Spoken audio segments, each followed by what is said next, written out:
ప్రియులారా, ప్రార్థన చేసుకుందాం. మహోన్నతుడా, పరిశుద్ధుడా, నీ పరిశుద్ధ నామానికి వందనాలు, స్తోత్రాలు చెల్లిస్తూ ఉన్నా. ఈ ప్రాతకాల ఆరాధన అంతటిలో తండ్రి, మీ సన్నిధి మాతో ఉంచుమని ప్రార్థన చేస్తూ ఉన్నా. ఈ ఉదయకాలపు ఆరాధన ద్వారా నాయనా, మీ నామాన్ని ఘనపరుస్తూ నీ సన్నిధిలో తండ్రి నాయనా, నిన్ను స్తుతిస్తూ ఉన్న ప్రతి కుటుంబాన్ని కూడా ఆశీర్వదించమని ప్రార్థన చేస్తూ ఉన్నా. దేవా, ప్రతి కుటుంబంలో ఉన్న ప్రతి అవసరతలు యేసు ప్రభు నీ పరిశుద్ధ నామాన్ని తీర్చిదిద్దుమని, దీని ఆశీర్వాదాలతో నింపుమని నాయనా, నీ యొక్క దాసుని వాక్య ధ్యానములో తోడుగుండుమని యేసు ప్రభు దివ్య నామమున వేడుకొంచున్నాం తండ్రి. ఆమేన్.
Praise the lord.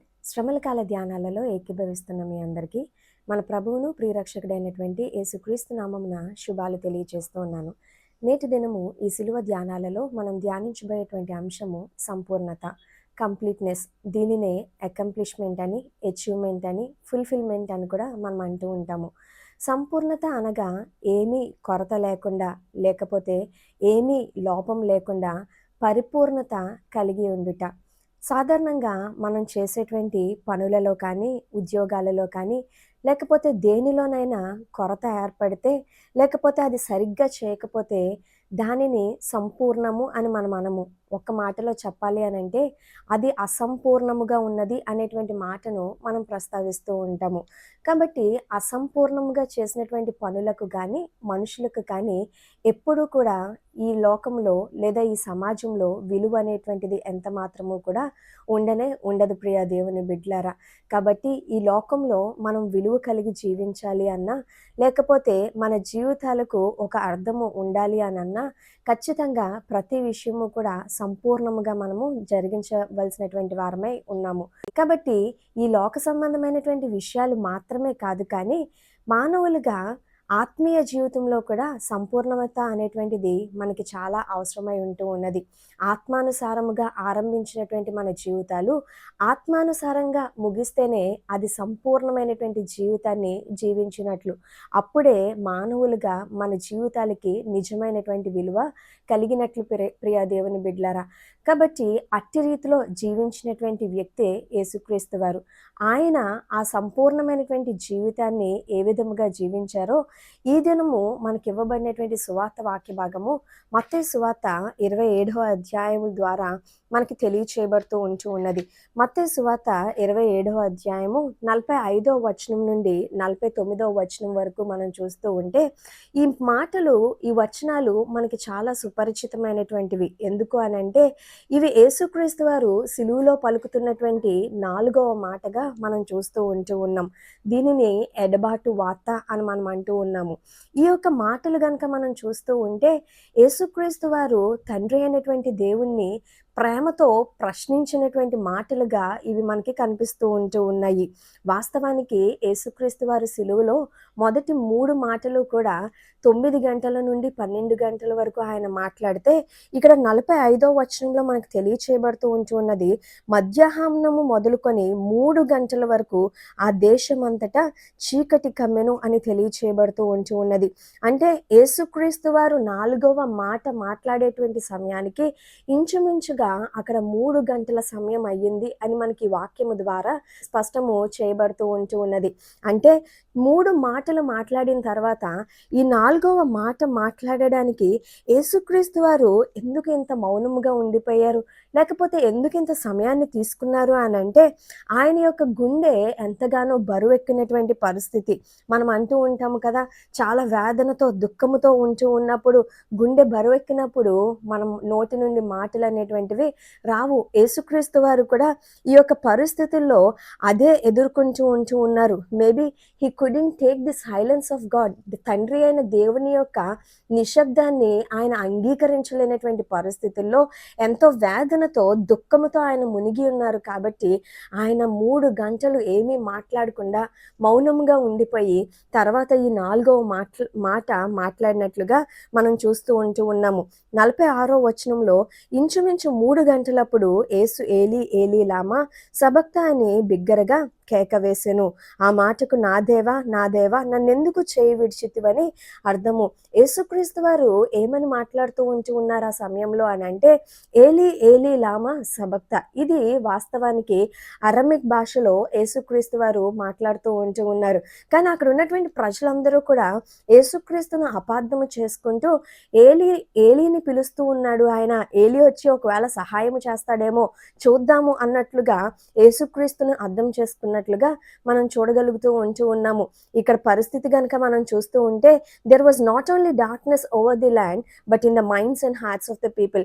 అక్కడ అంత దేశం అంతటా కూడా చీకటి కమ్మెను అని లేఖనాలు మనకి స్పష్టం చేస్తూ ఉన్నాయి. కానీ అక్కడ కేవలము దేశము మాత్రమే కాదు, కానీ అక్కడ ఉన్నటువంటి మనుషులు, వారి యొక్క మనసులు కూడా చీకటితో కమ్మి ఉండుట మనం ఈ మాట ద్వారా గ్రహించగలుగుతూ ఉన్నాం ప్రియ దేవుని బిడ్డలారా. అందుకే యేసుక్రీస్తు వారిని అప్పటికి కూడా వారు రక్షకునిగా మెస్సయ్యగా వారు అంగీకరించలేదు. వారు మాట్లాడుతున్నటువంటి మాటలు కూడా ఇంకా యేసును అపార్థం చేసుకుంటున్న రీతిలోనే మనం అక్కడ చూడగలుగుతూ ఉన్నాము. అయితే యేసు ఈ యొక్క మాట ఎవరి కొరకు మాట్లాడారు, ఎలాంటి పరిస్థితుల్లో మాట్లాడారు, ఎందుకు పలికారో అనేటువంటిది గనుక మనం ఆలోచన చేస్తూ ఉంటే, మొట్టమొదటిగా యేసుక్రీస్తు ఈ మాట తన కొరకు తానే మాట్లాడుతూ ఉన్నాడు. ఎలాంటి పరిస్థితుల్లో ఆయన మాట్లాడాడు అనంటే, అప్పటి వరకు కూడా ఆయన ఎంతో మానసికమైనటువంటి వేదన, శారీరక వేదన అనుభవించినప్పటికీ కూడా మౌనముగా ఉండి వాటిని భరించారు. కానీ ఈ సమయంలో ఆయన అనుభవిస్తున్నటువంటిది ఆత్మవేదన, ప్రియ దేవుని బిడ్డలారా.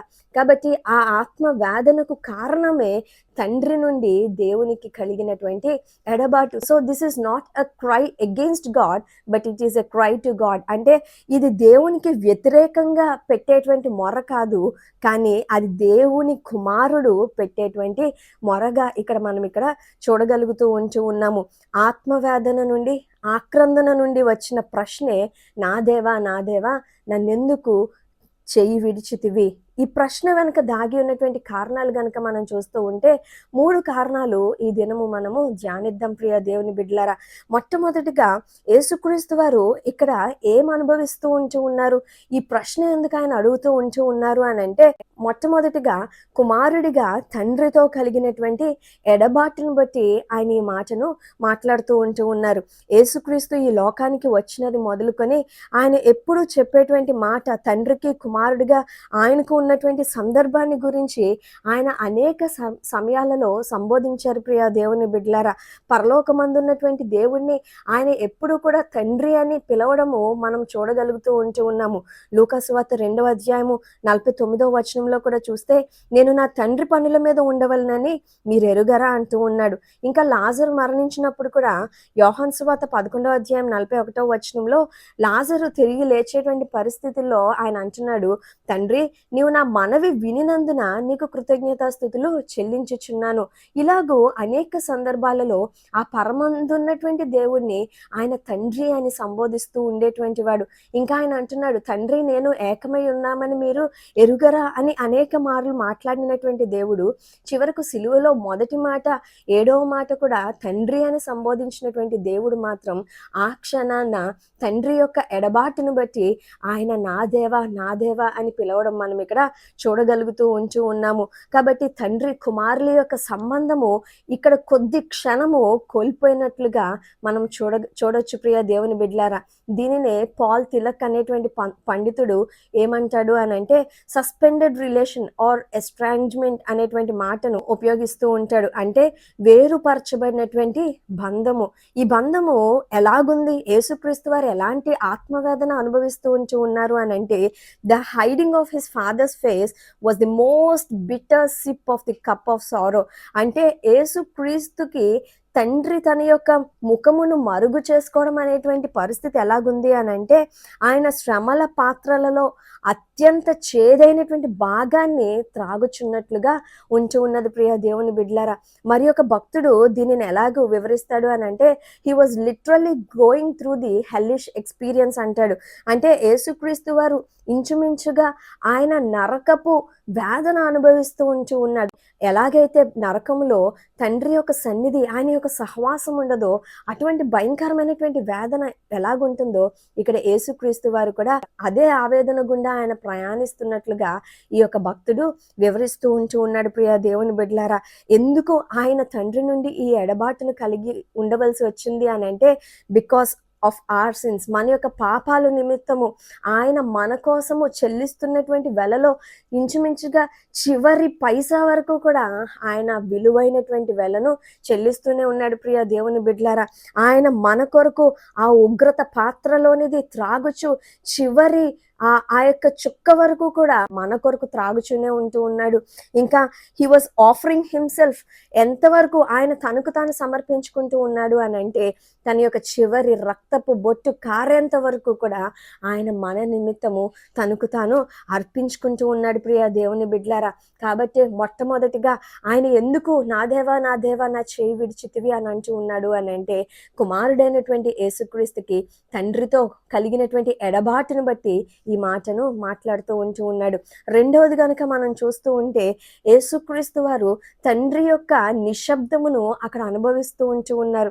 అంటే తండ్రి యొక్క మాటను, ధైర్యమును వినలేనటువంటి పరిస్థితుల్లో ఆయన ఉన్నాడు కాబట్టి ఈ మాటను పలుకుతూ ఉన్నాడు. ప్రియా దేవుని బిడ్డలారా, యేసుక్రీస్తు వారు ఈ భూలోకానికి వచ్చిన మొదలుకొని ఆయన అనేక మార్లు ఆయన చెప్పేటువంటి మాట, నా తండ్రి నాకు తోడై ఉన్నాడు. మనం యోహాను సువార్త 8వ అధ్యాయం 29వ వచనంలో కూడా చూస్తే, నన్ను పంపినవాడు నాకు తోడై ఉన్నాడు, ఆయనకి ఇష్టమైన కార్యము నేను ఎల్లప్పుడూ చేయుదును గనుక ఆయన నన్ను ఒంటరిగా విడిచిపెట్టలేదని చెప్పాను. ఇంకా యోహాను సువార్త 16వ అధ్యాయము 32వ వచనంలో కూడా, తండ్రి నాతో ఉన్నాడు గనుక నేను ఒంటరిగా లేను. కాబట్టి ఇలాగూ అనేక మార్లు తండ్రిని గూర్చి, ఆయన యొక్క సహవాసమును గూర్చి, ఆయన తోడును గూర్చి సాక్ష్యం ఇచ్చినటువంటి యేసుక్రీస్తు పరిస్థితి ఇక్కడ సిలువలో ఎలాగుంది అని అంటే, ఆయన ఒంటరితనాన్ని అనుభవిస్తూ ఉన్నాడు. గెత్సేమ్ అనేటువంటి తోటలో ప్రారంభమైనటువంటి ఆ యొక్క ఒంటరితనము, అప్పటి వరకు పరలోకము నుండి దూతలు వచ్చి ఆయనను బలపరిచినప్పటికీ కూడా తర్వాత వారు దేవుణ్ణి విడిచి వెళ్ళిపోయారు. అక్కడ ఉన్నటువంటి శిష్యులు కూడా ఆయనను వదిలి వెళ్ళిపోయినటువంటి పరిస్థితులు ప్రియా దేవుని బిడ్డలారా. కాబట్టి ఆయనకు తోడుగా సహాయం చేసేవారంటూ ఎవరూ లేనటువంటి పరిస్థితులు మనము చూస్తూ ఉన్నాము. అయితే ఈ యొక్క సందర్భంలో ఇక్కడ యేసుక్రీస్తును ఆ పరలోకపు తండ్రే ఆయన ఒంటరిగా విడిచిపెట్టాడు. తన యొక్క ముఖమును కుమారునికి దాచుకున్నట్లుగా మనము చూస్తూ ఉన్నాము. అయితే యేసుక్రీస్తు వారికి ఇట్టి రీతిలో బాధించబడ్డము అలవాటే అయినప్పటికీ, ఎందుకంటే ఆయన శిష్యుల చేత బాధించబడ్డారు, అనేక మంది మనుషుల చేత సేవలో ఆయన బాధించబడ్డాడు. కానీ ఇప్పుడు తండ్రే ఆయనను బాధించేటువంటి సమయము వచ్చేసరికి ఆయన ఈ యొక్క ఆత్మ వేదనను భరించలేకపోయాడు. ప్రియా దేవుని బిడ్డలారా, కాబట్టి ఆ ఒంటరితనాన్ని భరించలేక, ఆత్మలో జరుగుతున్నటువంటి ఆ పోరాటాన్ని వర్ణించలేక, ఆ మౌన సంఘర్షణకే నోరు తెరిచి మాట్లాడినటువంటి మాటే ఈ యొక్క బాధాకరమైనటువంటి ఎడబాటు వార్త. ప్రియ దేవుని బిడ్డలారా, సైనికులు కొరడాలతో కొడుతూ ఉన్నప్పుడు, ఉమ్మివేస్తూ ఉన్నప్పుడు, అవమానపరుస్తూ ఉన్నప్పుడు, హేళన చేస్తూ ఉన్నప్పుడు, ఆయనకు ముండ్ల కిరీటము పెడుతూ ఉన్నప్పుడు, ఆయన భయంకరమైనటువంటి బరువున్న సిలువను మోస్తూ ఉన్నప్పుడు కూడా ఆయన ఎంతో మౌనముగా ఉండి దానిని ఓర్చుకున్నాడు. కానీ ఎక్కడా కూడా ఆయన నోరు తెరవలేదు. కానీ తండ్రి యొక్క మౌనమును మాత్రం, ఆ ఒంటరితనాన్ని మాత్రం ఆయన భరించలేక, నా దేవా నా దేవా నన్నెందుకు చేయి విడిచితివి అని ఇక్కడ ఆయన తండ్రిని ప్రేమతో ప్రశ్నిస్తున్నట్లుగా చూడగలుగుతూ ఉన్నాము. మూడవదిగా ఆయన ఈ మాటను పలకడానికి గల కారణము మనం చూస్తూ ఉంటే, ఆయన మన పాపము యొక్క వేదన అనుభవిస్తూ ఉన్నాడు. కొరింథీయులకు రాసినటువంటి 2వ పత్రిక 5వ అధ్యాయం 21వ వచనంలో చూస్తే, పాపమెరుగని ఆయనను మన కోసము పాపముగా చేయబడ్డాడు. యెషయా గ్రంథము 53వ అధ్యాయము 4-6 వచనాల ప్రకారం మనం చూస్తూ ఉంటే, మనందరి దోషములు అతని మీద మోపబడెను. తర్వాత గలతీయులకు రాసిన పత్రిక 3వ అధ్యాయము 14వ వచనంలో, క్రీస్తు మన కోసము శాపమై ఉన్నాడు అని తెలియచేయబడుతూ ఉన్నది. కాబట్టి యేసుక్రీస్తు పాపం ఎరిగినటువంటి ఆయన, నీతిమంతుడు పరిశుద్ధుడైనటువంటి ఆ దేవుడు మన కోసం ఒక పాపిగా మార్చబడ్డాడు. ప్రియ దేవుని బిడ్డలారా, మన యొక్క దోషములు ఆయన మీద మోపబడ్డాయి. ఆయన మన కోసము శాపమై ఉన్నాడు. ప్రియ దేవుని బిడ్డలారా, ఆయన అట్టి రీతిలో నలుగగొట్టుట దేవునికి ఇష్టమాయను అని తెలియచేయబడుతుంది ఉన్నది. ఇంకా యెషయా గ్రంథం 54వ అధ్యాయం 7వ వచనంలో తెలియచేయబడుతుంది, కాబట్టి నిమిషం మాత్రము యేసును ఆయన విసర్జించాడు. మన యొక్క పాపముల నిమిత్తము అక్కడ దేవునికి మానవునికి మధ్య సంధి చేయడానికి వచ్చిన యేసుక్రీస్తే సంధిని కోల్పోయాడు. ప్రియ దేవుని బిడ్డలారా, ఇంకా ఇటువంటి పరిస్థితుల్లో యేసుక్రీస్తు యొక్క ఆక్రందన ఏ రీతిలో ఉంటుంది, లేకపోతే ఏ స్థాయిలో ఉంటుందో ఒకసారి మనము అర్థం చేసుకోవచ్చు. ఆయన అనుభవిస్తున్నటువంటి ఈ ఆత్మ వేదన చూడలేక అక్కడ సృష్టే స్పందించినట్లుగా మనం చూడగలుగుతూ ఉన్నాం. ఆ దేశం అంతటా కూడా చీకటి కమ్మెను అని వ్రాయబడుతూ ఉన్నది. అంటే సృష్టికర్త యొక్క బాధ చూడలేక, ఓర్చుకోలేక సృష్టే స్పందిస్తూ ఉన్నది. మానవుల పాపముల కొరకు నీతి సూర్యుడు అయినటువంటి యేసుక్రీస్తు అస్తమిస్తూ ఉంటే ఆ సృష్టిలో ఉన్నటువంటి సూర్యుడే చీకటి కమ్ముకున్నాడు. ఒక మహా వెలుగు యేసుక్రీస్తు యొక్క జననాన్ని ఈ లోకంలో ప్రకటిస్తూ ఉంటే ఈ యొక్క మహా చీకటి ఆయన మరణమును సూచిస్తూ ఉండడం మనం ఇక్కడ చూడగలుగుతూ ఉన్నాం ప్రియ దేవుని బిడ్డలారా. యేసుక్రీస్తు వారు ఇంత భయంకరమైనటువంటి వేదన, ఇంత భయంకరమైనటువంటి ఆత్మ వేదన అనుభవించడానికి కారణం ఏంటి? ఆ పరలోకమందున్న తండ్రి యొక్క ప్రణాళిక ఏంటి అని మనం చూస్తూ ఉంటే కొరింథీయులకు రాసినటువంటి 2వ పత్రిక 5వ అధ్యాయము 21వ వచనంలో మనం ఆయన యందు దేవుని నీతి అవ్వాలని ఆయన ఉద్దేశము, ఆ దేవుని యొక్క ప్రణాళిక అనాదికాల సంకల్పం ఏంటి అని అంటే పాపులమైనటువంటి మనము రక్షించబడాలి అని, మనము ఆయన యందు దేవుని నీతిగా మనము మార్చబడాలి అని ఆయన ఆశపడుతున్నాడు ప్రియ దేవుని బిడ్డలారా. అంత మాత్రమే కాదు, కానీ నిత్యము యుగయుగాలు మనం దేవుని కృపను పొందుకుంటూ నిత్యము దేవుని యొక్క సహవాసముతో ఉండునట్లుగా కొంతకాలము ఆ తండ్రి కుమారుని యొక్క చేయిని విడిచిపెట్టాడు. మనం ఒకవేళ అనుకోవచ్చు, దేవుడు మమ్మల్ని విడిచిపెట్టేశాడు, మమ్మల్ని పట్టించుకోవట్లేదు, మమ్మల్ని ఈ పరిస్థితుల్లోనే ఉంచేశాడు, మేము ఈ పాపులుగానే బ్రతకాలా, లేకపోతే మా జీవితాలు ఇంతేనా అనేటువంటి మాటలు కూడా కొన్ని సందర్భాల్లో మనం వింటూ ఉంటాం. వాస్తవానికి దేవుడు మనల్ని ఎన్నడూ కూడా విడిచిపెట్టలేదు. మనం ఎంత భయంకరమైనటువంటి పాపపు జీవితాన్ని జీవిస్తున్నా కూడా ఆయన ఎప్పుడూ కూడా మనల్ని విడిచిపెట్టలేదు ప్రియ దేవుని బిడ్డలారా. అందుకే ఆ యొక్క ఆదాము పాపము చేసినది మొదలుకొని అంధకారంలో నశించిపోయినటువంటి మనలను దేవుడు వెతుకుతూనే ఉన్నాడు ప్రియ దేవుని బిడ్డలారా. మనల్ని వెతికి పట్టుకొని రక్షించాలని ఆయన అనేక ప్రయత్నాలు చేస్తూనే ఉన్నాడు. కాబట్టే నశించిన దానిని వెతికి రక్షించడానికి తన ప్రియ కుమారుడైనటువంటి యేసుక్రీస్తును ఈ భూలోకానికి ఆయన పంపించాడు, ఆయన సిలువకు అప్పగించాడు ప్రియ దేవుని బిడ్డలారా. అందుకే అబ్రహాము తన ఏకైక కుమారుడిని బలిగా అర్పిస్తూ ఉన్నప్పుడు ఆ పరలోకపు తండ్రి దానిని అడ్డుకున్నాడు. ఆ కుమారుడు వధించబడకుండా అక్కడ ఆపాడేమో, కానీ తన ఏకైక కుమారుడు, తన ప్రియ కుమారుడైనటువంటి యేసుక్రీస్తు సిలువలో మన కొరకు బలి అవుతూ ఉంటే మాత్రం ఆయన అడ్డగించలేదు, ఆయన ఆపలేదు ప్రియ దేవుని బిడ్డలారా. మన కొరకు ఆయన మరణించాడు అనేటువంటి విషయాన్ని మనము జ్ఞాపకము చేసుకోవాలి. కాబట్టి ఆయన మన కోసము ఆ చీకటిని ఎందుకు అనుభవించాడు అని అంటే ఆ చీకటిలో ఉన్నటువంటి మనము వెలుగులోనికి రావాలి అని. ఆయన మన కోసం ఒంటరితనాన్ని ఎందుకు అనుభవించాడు అని అంటే మనము ఎన్నడూ కూడా ఒంటరిగా ఉండకూడదు అని.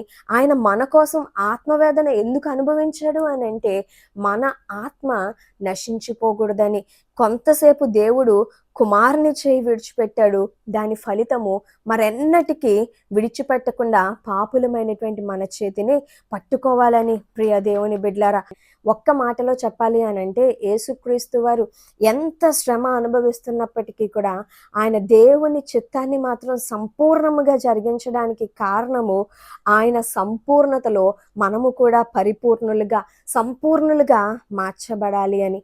మరి మనము సంపూర్ణులుగా మార్చబడ్డామా? యోహాను సువార్త 17వ అధ్యాయము 5వ వచనం ప్రకారము యేసుక్రీస్తు వారు తెలియచేస్తూ ఉన్నాడు, చేయుటకు నీవు నాకు అప్పగించినటువంటి పని నేను సంపూర్ణముగా నెరవేర్చి భూమి మీద నిన్ను మహిమపరిచితిని అని తండ్రికి తెలియచేసిన రీతిలో మనం కూడా సంపూర్ణమైనటువంటి జీవితాన్ని జీవిస్తూ దేవుడు ఆశించినటువంటి పనులను ఇహలోకములో మనం జరిగించగలుగుతూ ఉన్నామా? సంపూర్ణముగా వాటిని మనం చేసి దేవుణ్ణి మహిమపరిచేటువంటి వారముగా ఉన్నామా? ఈ ఉదయకాల సమయంలో ఆలోచన చేసుకోవాలి ప్రియ దేవుని బిడ్డలారా. నిజంగా మన జీవితాలు సంపూర్ణత కలిగి ఉంటే, ఆత్మీయ జీవితంలో మనం సంపూర్ణత పొందుకుని ఉంటే అది దేవునికే మహిమ కలుగును గాక.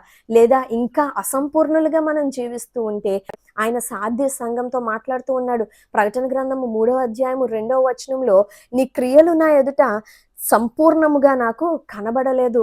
అవును, మన జీవితాలు దేవుని ఎదుట ఎలా ఉన్నాయంటే ఇంకా అసంపూర్ణముగానే ఉన్నాయి, ఇంకా కొరత లోపంతోనే ఉన్నాయి. మరి ఇటువంటి జీవితాలు జీవిస్తూ ఉన్నప్పుడు మనం ఒకసారి ప్రశ్నించుకోవాలి ప్రియ దేవుని బిడ్డలారా. మనం రక్షించబడి ఎంతకాలం అయింది? మనం దేవుని గురించి విని ఎంతకాలం అయింది? యేసుక్రీస్తు యొక్క శ్రమ, మరణ, పునరుద్ధానాల గురించి తెలుసుకొని ఎన్ని సంవత్సరాలు మన జీవితంలో గడిచిపోయినాయి? ఆయన యొక్క ఈ శ్రమల కాల ధ్యానాలు ఎన్ని సంవత్సరాల నుంచి మనం పాటిస్తూ ఉన్నాము? ఎన్ని ప్రసంగాలు మన జీవితాల్లో వింటూ ఉన్నాము?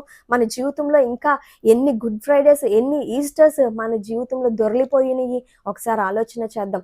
ఇంత అనుభవం కలిగి ఉన్నప్పటికీ కూడా ఇంకా నేను అసంపూర్ణులుగా ఉన్నాను, ఇంకా నా జీవితంలో కొరత ఉంది, ఇంకా లేమి ఉంది, ఇంకా నేను మార్చుకోవాల్సింది, నేను పాపిని, లేకపోతే నాలో పాపం ఉందని నాకు తెలుసు కానీ నేను విడిచిపెట్టలేను, ఇటువంటి కారణాలు చెప్పేటువంటి రీతిలో ఇంకా మన జీవితాలను కొనసాగిస్తూ ఉన్నామా? ఒకసారి ఆలోచన చేద్దాం. అన్నీ తెలిసి కూడా ఇంకా మేము అసంపూర్ణులుగా ఉన్నాము అని చెప్తున్నాము అని అంటే దాని ఉద్దేశము మనం కేవలం మనుషులుగానే దేవుని దగ్గరకు వస్తున్నాం కానీ మన మనసులు ఇంకా దేవునికి దూరంగానే ఉన్నాయి. మన యొక్క అలవాట్లు, మన పాపాలు విడిచిపెట్టే స్థితిలో మనం లేము కాబట్టి ఇంకా సంపూర్ణతలోనికి మనము ప్రవేశించలేకపోతూ ఉన్నాం. ప్రియ దేవుని బిడ్డలారా, తప్పు చేస్తున్నామని తెలిసి మన బ్రతుకు మార్చుకోవాలని తెలిసి కూడా ఇంకా మార్చుకోలేనటువంటి దుర్భరమైనటువంటి జీవితాలను జీవిస్తూ ఉన్నారు. ప్రియ దేవుని బిడ్డలారా, కొంతమంది అనుకుంటూ ఉంటారు, నేను విడిచిపెట్టాలనుకుంటున్నాను, నేను మానుకోవాలనుకుంటున్నాను, నా జీవితాన్ని దేవునిలో పరిశుద్ధపరచుకోవాలనుకుంటున్నాను, కానీ నా వల్ల కావట్లేదు, నేను ప్రయత్నిస్తూ ఉన్నాను అనేటువంటి కారణాలు చెప్తారు. కానీ నేనంటాను, మనకి మనం పరిశుద్ధపరచుకోవాలి, లేకపోతే మనకి మనము మన పాపముల నుండి విడుదల పొందుకోవాలంటే అది మానవులుగా మనకి సాధ్యమైంది కాదు. ఒకవేళ మానవులుగా మనకి మనమే పరిశుద్ధపరచుకుంటే దేవుని అవసరత కూడా మనకి లేనే లేదు. ప్రియ దేవుని బిడ్డలారా, కానీ యేసుక్రీస్తు వచ్చిందే సమస్త పాపముల నుండి మనకి విడుదల కలుగు చేయడానికి, మనకి విమోచన కలుగు చేయడానికి. కాబట్టి మనం సంపూర్ణులుగా మార్చబడాలి అని అంటే మనం దేవుని దగ్గరకు రావాలి. మన యొక్క మానవులుగా దేవుని దగ్గరకు వెళ్ళడం కాదు, కానీ హృదయపూర్వకంగా మన మనసులతో దేవునికి మనల్ని మనము సమర్పించుకోవాలి. హెబ్రీలకు రాసిన పత్రిక 7వ అధ్యాయము 25వ వచనంలో తెలియచేయబడుతూ ఉన్నది, ఈయన తన ద్వారా దేవుని యొద్దకు వచ్చి వారి పక్షమున విజ్ఞాపనము చేయుటకు నిరంతరము జీవించుచున్నాడు గనుక వారిని సంపూర్ణముగా రక్షించుటకు శక్తిమంతుడై ఉన్నారు. ఎవరైతే వారి జీవితాలను మార్చుకోవాలనేటువంటి ఆశ కలిగి ఉన్నారో, ఎవరైతే దేవునిలో సంపూర్ణత పొందుకోవాలనేటువంటి ఆశ కలిగి ఉన్నారో, వారు దేవుని దగ్గరకు రాగలిగితే ఒకవేళ వారి శక్తిని బట్టి వారి పాపాల నుండి వారు బయటపడలేరేమో, కానీ దేవుడు వారిని ఆ పాపముల నుండి విడిపించడానికి శక్తిమంతుడు అనేటువంటి మాటను తెలియచేస్తూ ఉన్నాడు. 130వ సంకీర్తన 7వ వచనంలో ఆయన యొద్ద సంపూర్ణ విమోచన దొరుకును. అవును, మానవులుగా ఒకవేళ మన పాపాలు విడిచిపెట్టడానికి మనకు మనం ప్రయత్నం చేస్తూ ఉంటే ఏదో 1-2 తప్పులు సరి చేసుకుంటాము, మిగిలిన వాటిని యథావిధిగా చేస్తూ ఉంటాము. కానీ ఎప్పుడైతే దేవుని దగ్గరకు రాగలిగితే, ఎప్పుడైతే దేవునికి మనల్ని మనం సంపూర్ణంగా సమర్పించుకోగలుగుతామో ఆయన యందు సంపూర్ణమైనటువంటి విమోచన మనకి దొరుకుతుంది. ప్రతి విధమైనటువంటి అంధకార శక్తుల నుండి ఆయన విడిపిస్తాడు అని దేవుని వాక్యము మనకి సెలవిస్తుంది. ప్రియ దేవుని బిడ్డలారా, చాలాసార్లు నా ఆత్మ సిద్ధముగానే ఉంది కానీ నా శరీరము బలహీనంగా ఉంది, నా శరీరం వలన నేను ఈ పాపం చేస్తూ ఉన్నాను అనేటువంటి మాటలు మాట్లాడుతూ ఉంటాము. కానీ దేవుని రాకడ వచ్చేటువంటి సమయానికి ఈ ఎక్స్క్యూజెస్ పనికిరావు. ప్రభా, నా ఆత్మ సిద్ధంగానే ఉంది కదా, నేను నా ఆత్మలో నీకు ప్రార్థన చేస్తూ ఉన్నాను కదా, నా ఆత్మ ద్వారా నీకు సమయాన్ని ఇస్తూ ఉన్నాను కదా, ఏదో నా శరీరముతోనే ఇహలోక సంబంధమైనటువంటిది ఈ మంటిలో కలిసిపోయే దాంతోనే నేను పాపం చేస్తున్నాను కాబట్టి ఈ విషయాల్లో నన్ను వదిలిపెట్టేసి నీ పరలోకంలో చేర్చుకో అంటే సరిపోదు. ప్రియ దేవుని బిడ్డలారా, దేవుని వాక్యము చాలా స్పష్టంగా మనకి ఏమని తెలియచేస్తూ ఉన్నది అని అంటే, తెస్సలోనీయులకు రాసిన మొదటి పత్రిక 5వ అధ్యాయము 23వ వచనంలో, సమాధానకర్తగు దేవుడే మిమ్మల్ని సంపూర్ణముగా పరిశుద్ధపరచబడునుగాక, మీ ఆత్మయు జీవమును శరీరమును మన ప్రభువైన యేసుక్రీస్తు రాకడయందు నిందారహితముగాను సంపూర్ణముగా ఉండునట్లు కాపాడబడును గాక అని తెలియచేయబడుతూ ఉన్నది. అంటే ఆయన రాకడ వచ్చేటువంటి సమయానికి మన జీవితాలు ఎలాగుండాలి అని అంటే, మన యొక్క ఆత్మ, జీవము, శరీరము కూడా ఆయన ఎదుట నిందారహితముగా ఉండాలి, సంపూర్ణత కలిగి ఉండాలి. కాబట్టి అట్టి రీతిలో మనల్ని చేయగలిగినటువంటి వాడు ఎవరు అని అంటే దేవుడు మాత్రమే, ఆ సమాధానకర్త అయినటువంటి దేవుడు మాత్రమే అని నేటి దినము వాక్యము మనకి చాలా స్పష్టంగా తెలియచేస్తూ ఉన్నది. ప్రియ దేవుని బిడ్డలారా, కాబట్టి మన జీవితాలు ఎలాగో ఆరంభించామో దేవునిలో ఆత్మానుసారంగా ఆరంభించి ఇప్పుడు శరీరానుసారులుగా కొనసాగుతూ ఉంటే ఈ దినము దేవుడు హెచ్చరిస్తూ ఉన్నాడు. ఆయన మన కొరకు సిలువలో ఆ యొక్క ఆత్మ వేదన అనుభవించాడు. ప్రియ దేవుని బిడ్డలారా. మన కొరకు తండ్రితో తను ఒక ఎడబాటును కలిగి ఉన్నాడు. మన కొరకు తండ్రి కుమారునికి ముఖమును మరుగు చేసుకున్నాడు. మన కొరకు తండ్రి కుమారునితో నిశ్శబ్దముగా ఉన్నాడు. మన కొరకు కుమారుడైనటువంటి యేసుక్రీస్తు ఆ యొక్క పాప భారమును అనుభవించాడు ప్రియ దేవుని బిడ్డలారా. కాబట్టి ఇప్పటికైనా మన కఠినమైనటువంటి హృదయాలను మార్చుకుందాము. బండ వంటి మన హృదయాలను మనం మార్చుకుందాము. ఆయన చేసినటువంటి త్యాగానికి, ఆయన అనుభవిస్తున్నటువంటి వేదనకి ఏ నోరు లేనటువంటి, ఎటువంటి స్పర్శ తెలియనటువంటి సృష్టి స్పందించి చీకటి కమ్ముతూ ఉంటే, దేవుని కొరకు వేదనతో తలదించుకుంటూ ఉంటే, ఈ జీవము కలిగినటువంటి వారము దేవుడు మాట్లాడే అవకాశం ఇచ్చాడు. ప్రతిదీ అనుభవించేటువంటి అవకాశాన్ని ఇచ్చాడు. ఒక మనసుని ఇచ్చాడు. అర్థం చేసుకునేటువంటి వివేచన జ్ఞానమును దేవుడు మనకి ఇచ్చాడు. కాబట్టి బండ వంటి మన యొక్క హృదయాలను దేవుని సన్నిధిలో పగలగొట్టి దేవుడు మాంసపు హృదయముగా మార్చాలని, ఆయన యొక్క వేదన మనం అర్థం చేసుకుని, ఆయన మన కోసం చేసినటువంటి త్యాగమును అర్థం చేసుకుని మన యొక్క బ్రతుకులను మార్చుకోవాలని దేవుడి దినాన తెలియచేస్తా ఉన్నాడు ప్రియ దేవుని బిడ్డలారా. కాబట్టి మన జీవితాల్లో ఈ శ్రమల కాల ధ్యానాలలో ఒక తీర్మానము తీసుకుందాము. దేవా, కార్య ఆరంభము కంటే కార్యాంతము చేసేటువంటి బిడ్డగా నేను ఉండాలి. నీలో సంపూర్ణత కలిగినటువంటి వారముగా మేము జీవించాలి అని దేవుని సన్నిధిలో విజ్ఞాపన చేసుకుని మన జీవితాలను మార్చుకుందాము. అట్టి రీతిలో నడిపించబడ్డానికి పరిశుద్ధాత్మ దేవుడు మనందరికీ తోడయండి సహాయం చేయను గాక. ఆమేన్. ప్రార్థన చేసుకుందాం. పరిశుద్ధుడా దేవ, ఈ సంవత్సరం మాకు ఇచ్చినటువంటి ఈ మండల కాలం బట్టి స్తోత్రాలు. వాక్యమును దీవించండి నాయన, ఫలింప చేయండి దేవా. మా హృదయాల్లో గొప్ప మార్పు మా జీవితంలో పశ్చాత్తాపం కలుగుచ్చు. బలహీనులైనటువంటి వారు ప్రభా, ఇదిగో తండ్రి, గుండె బలహీనతగా ఉండి నాయన అనారోగ్యంతో ఉన్నటువంటి బిడ్డలు, యాక్సిడెంట్ అయిన బిడ్డలు, హాస్పిటల్లో ఉన్న బిడ్డలు, ఇంటి దగ్గర ఉన్న బిడ్డలు స్వస్థత కలుగుచ్చు. యేసు ప్రభు దివ్య నామమున వేడుకొనిచున్నాము తండ్రి, ఆమేన్. పరలోకమందున మా తండ్రి, నీ నామం పరిశుద్ధపరచబడనుగాక, నీ రాజ్యం వచ్చునుగాక, నీ చిత్తం పరలోకమందున వేర్చినట్టు భూమి అందు నెరవేరునుగాక. మా ఇందిన ఆహారం నేడు మా దయచే, మా ఎడల ప్రార్థన చేసిన వారికి క్షమించిన ప్రకారముల ప్రథమ క్షమించము, శోధంలోని తెక కీడు నుండి తప్పించము. రాజ్యము, శక్తి, మహిమ నిరంతరము నీవే ఉన్నవి, ఆమేన్. మన పరమ తండ్రి అయిన దేవుని యొక్క ప్రేమయు, ప్రభువైన యేసుక్రీస్తు ప్రభు కృపయు, పరిశుద్ధాత్మక అన్యోన్య సహవాసము ప్రాతకాల ఆరాధనలో ప్రభువుని ఆరాధిస్తున్న ప్రతి కుటుంబానికి తోడుగుండి సంరక్షించి కాపాడునుగాక, ఆమేన్.